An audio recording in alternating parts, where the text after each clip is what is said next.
While the entire world was watching Japan on Tuesday, a fault most Californians have never even heard of moved for the second time in 5 weeks. The U.S. Geological Survey logged more than 160 seismic events in the hours that followed and flagged the earthquake as a potential main shock. That single word, potential, carries the entire uncertainty of modern earthquake science.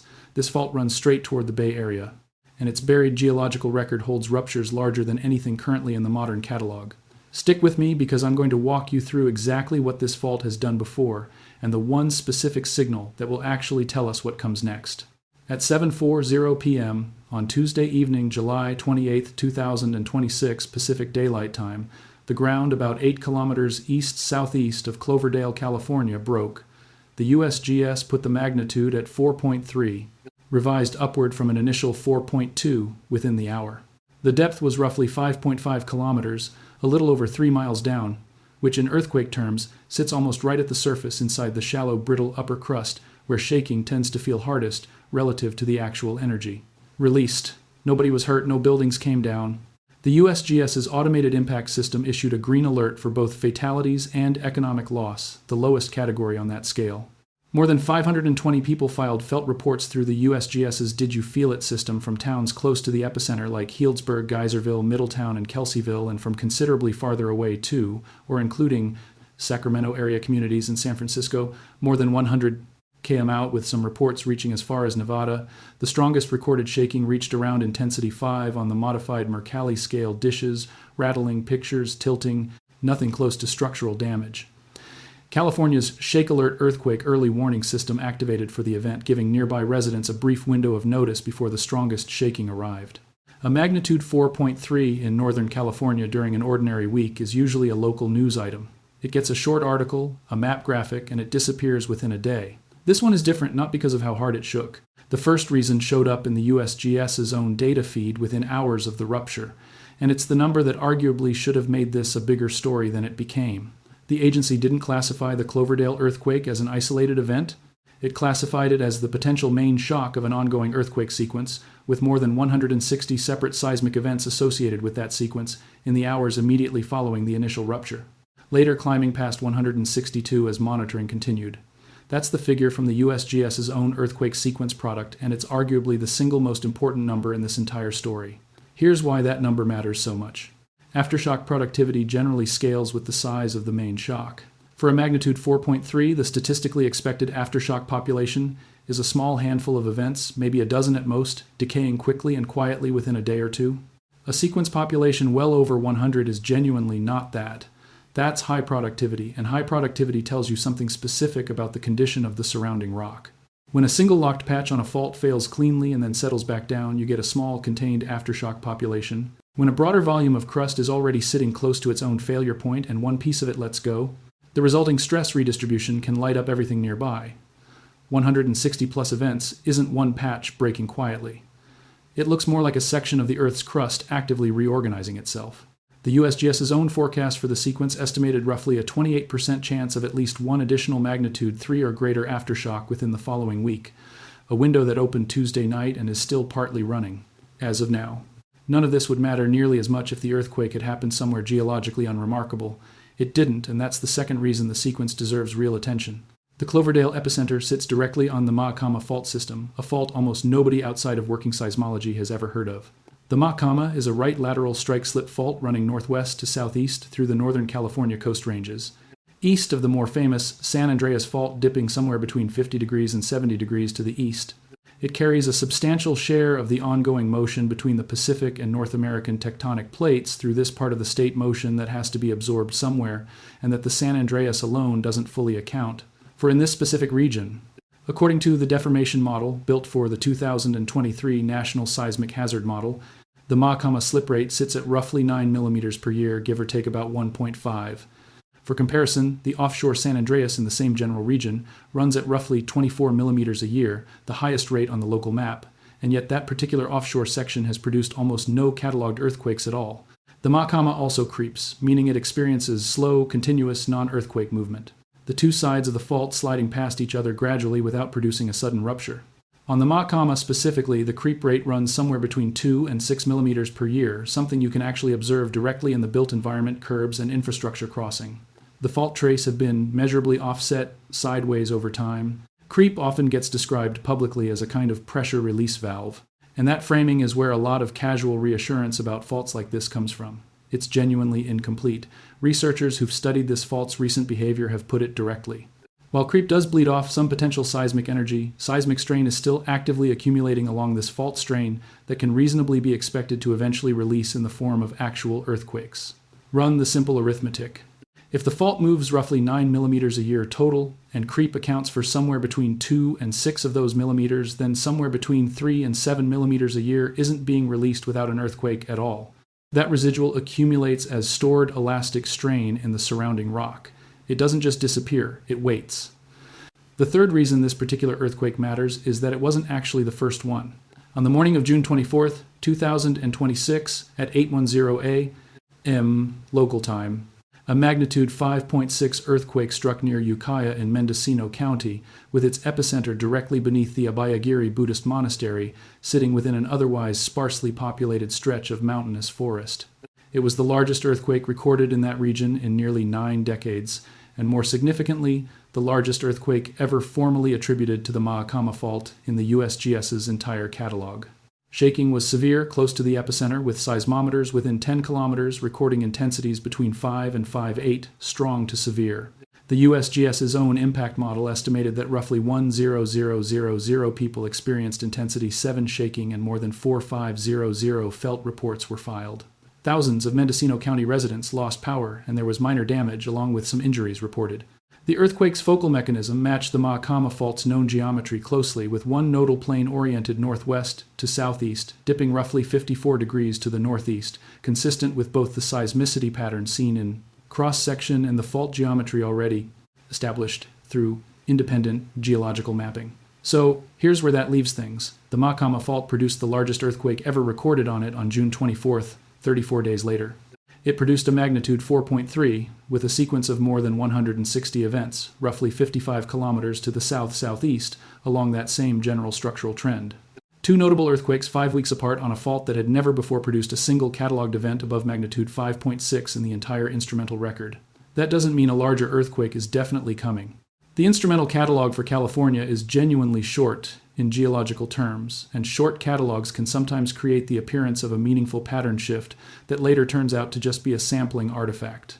What it does mean is that a fault most of the public has never heard of has now twice in a little over a month clearly demonstrated that it's actively doing something. The June 24th earthquake also taught a separate, genuinely uncomfortable lesson about earthquake early warning systems. Shake Alert, the earthquake early warning system covering the West Coast and the most advanced public system of its kind anywhere in the Western Hemisphere, worked exactly as designed. It detected the rupture and issued an alert. Researchers who documented this specific case have stated the underlying conclusion plainly.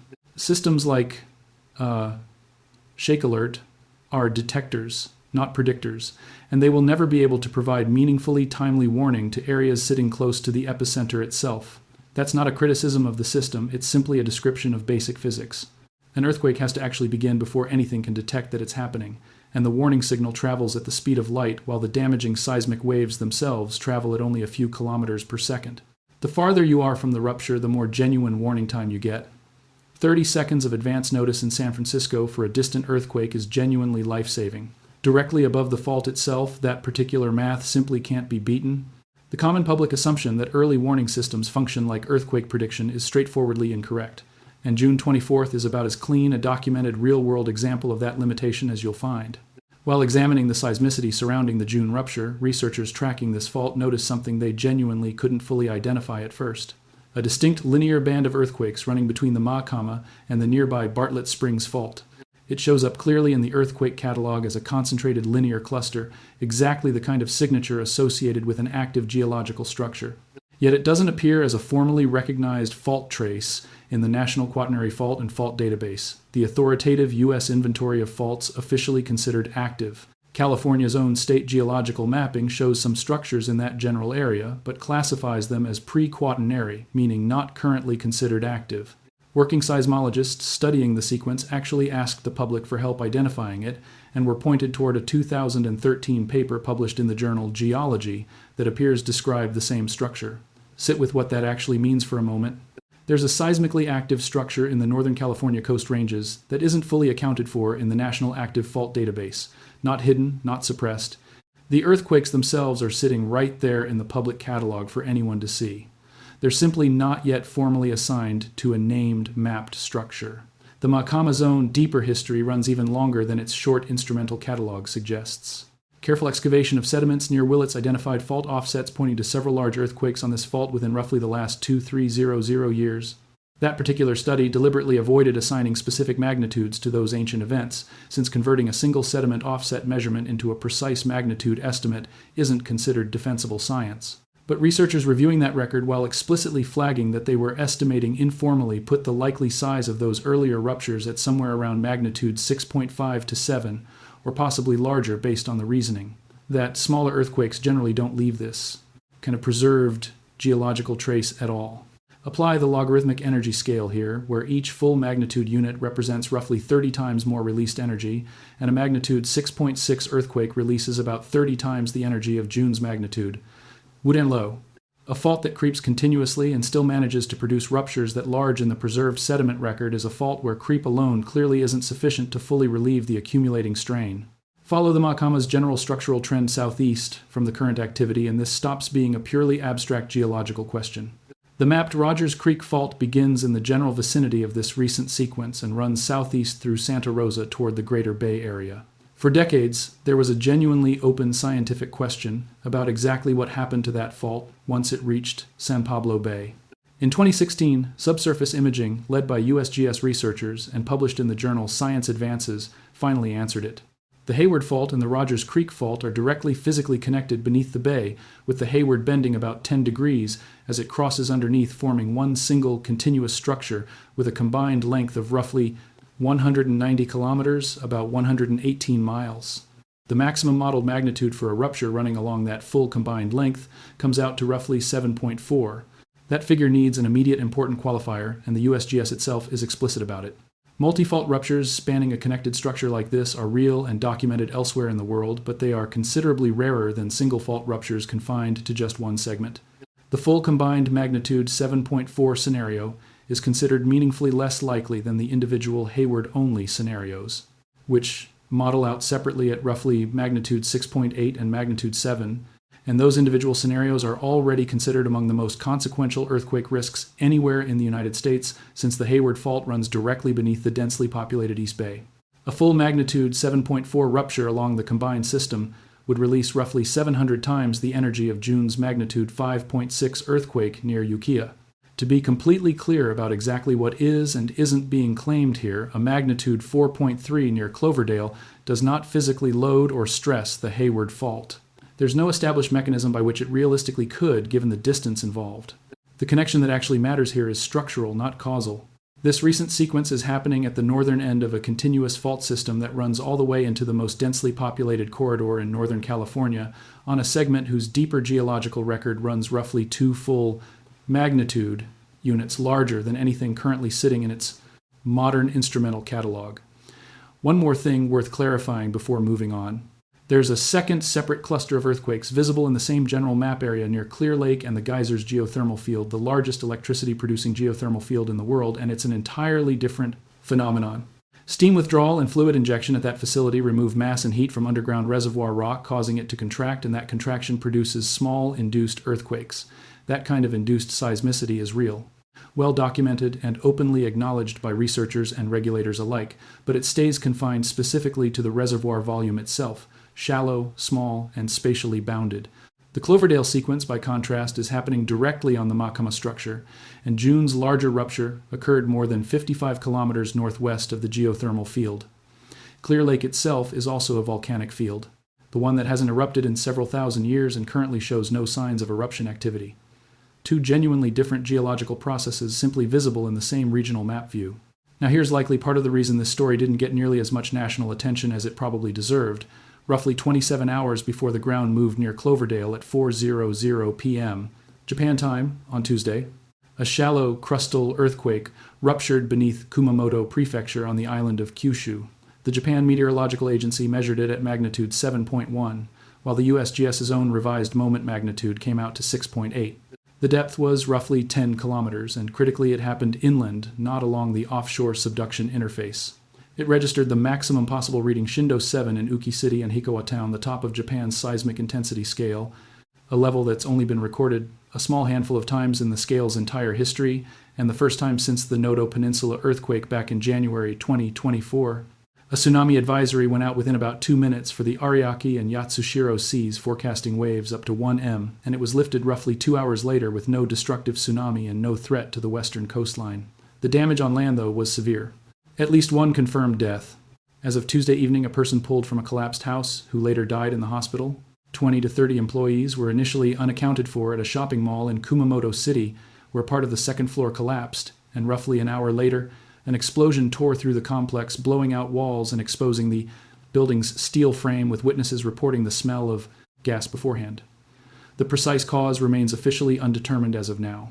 That mall had actually reopened only about 6 weeks earlier, having been rebuilt following Kumamoto's earlier devastating 2016 earthquake. One hospital reported more than 50 people wounded. Another reported roughly 40 more, including at least 10 in serious condition. Approximately 3,000 people were directed toward evacuation centers. Fires broke out in parts of Kumamoto City. Sections of the Kyushu Expressway split apart, and part of the historic wall surrounding Kumamoto Castle collapsed once again. Shaking from the quake was felt as far away as South Korea. Japan also happens to supply the single clearest case study for why the current California sequence deserves genuine attention, and it comes directly from this exact same fault system. On April 14, 2016, a magnitude 6.5 earthquake struck the Futagawa and Hinagu fault zones beneath Kumamoto. At the time, it was treated as the primary event. Emergency response mobilized accordingly, and people began moving back into buildings that had been damaged but appeared stable. 28 hours later, a magnitude 7.3 struck the exact same fault system. The first earthquake was only reclassified as a foreshock after that second, considerably larger one arrived. Both produced Shindo 7 shaking. This is exactly why the USGS's specific word choice in describing this week's Cloverdale event carries real weight. Calling that magnitude 4.3 the potential main shock of a sequence reflects the entire unresolved uncertainty baked into this branch of science. There is no physical property that reliably distinguishes a foreshock from a main shock at the actual moment it occurs. None. The classification is only ever available in hindsight. The underlying statistical base rates are genuinely well established and reasonably reassuring up to a point. Following any given earthquake, a larger event follows within 3 days, roughly 6% of the time, and within a week, roughly 5% of the time. 19 times out of 20. Nothing larger follows at all, and that general probability doesn't shift dramatically across the magnitude 3 to 5 range. So a magnitude 4.3 earthquake is roughly 95% likely to end up being the largest event of its own particular sequence. The reason to pay real attention isn't that it probably will happen, it's that the roughly 5% scenario where it can't be reliably identified in advance by anyone with any current instrument. In 2016, it was identified 28 hours too late. In 2011, the magnitude 9 earthquake off Tohoku was itself preceded by a magnitude 7.3 event that nobody had flagged as a foreshock either at the time. Japan's own meteorological agency is actively applying that specific lesson right now, having warned that strong aftershocks remain possible for up to a week following Tuesday's rupture. With the highest statistical risk concentrated in the 2 to 3 days immediately afterward, a window that closes right around now, Japan's Prime Minister has publicly told residents in the hardest hit areas to prepare for the possibility of another earthquake of similar scale. That guidance sounds like it's based on some kind of specific inside knowledge. It isn't. It's simply formalized standard protocol, and it exists in this exact form specifically because of what happened in 2016. More than 60 aftershocks had already been recorded by Tuesday evening, with the largest reaching magnitude 6.1, almost precisely what standard aftershock statistics would predict following a magnitude 7.1 main shock. Meanwhile, there's a genuinely useful diagnostic tool worth understanding here, one that applies identically whether you're watching Sonoma County or Kumamoto. The key thing to track isn't really next individual magnitude number, it's the overall shape of the aftershock distribution. If aftershocks stay tightly clustered around the original main shock's location, that generally reflects a normal sequence, gradually decaying and releasing local stress as expected. If instead they start elongating outward along the fault's general trend, that pattern indicates stress actively transferring onto adjacent fault segments. and segment-to-segment stress transfer is exactly the mechanism by which a moderate earthquake sequence can sometimes evolve into considerably larger. For Japan specifically, that same diagnostic test applies along the Hinagu fault trend, where the largest early aftershocks have already concentrated. For California, the USGS's own forecast gives a concrete checkpoint to watch for. At least one magnitude 3 or greater event within the Cloverdale sequence within a week of Tuesday's rupture. Where that event ends up located will ultimately matter far more than simply whether it happens at all. If aftershock activity in both regions stays contained without elongating toward adjacent fault segments over the coming days, that's a genuinely reassuring sign that this week's activity represents routine if geologically noisy. Stress release rather than the early stages of something larger. If it doesn't, the shape of that spreading pattern will likely be the first real concrete signal that something more significant is actively unfolding well before any single dramatic headline number does.